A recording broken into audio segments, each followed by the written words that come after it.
Tai Povilai, ką čia pieši dabar? Piešiu aš sveikinimą. 3 karūnos. Tai Na, kuo sveikinu? Esmė tai paprasta. Per Kalėdas kažko nepasveikinom, naujiems metams nepasveikinom, tai nors pasveikinsim ant 3 karalių švenčių. Čia yra 3 karūnos, kurios simbolizuoja 3 karalius ir mes sveikinam visus savo prenumeratorius, visus tuos, kurie gauna mūsų laiškus, kurie lankosi mūsų webinaruose, kurie apsilanko mūsų mokymuose.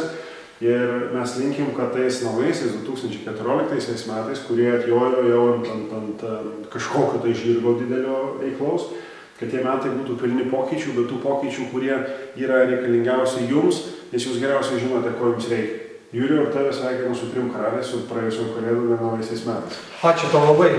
Aš norėčiau palinkėti mūsų prenumeratoriams, mūsų kursų klausytojams ir įvairių webinarų klausytojams, kad jeigu bent jau ne nuo sausio 1, tai nuo tų 3 karalių jau pilna energija galėtumėte kibti į tuos veiksmus ir atlikinėti tuos darbus, kuriuos susiplanavote, kuriuos prisižadėjote savo metų pradžioje.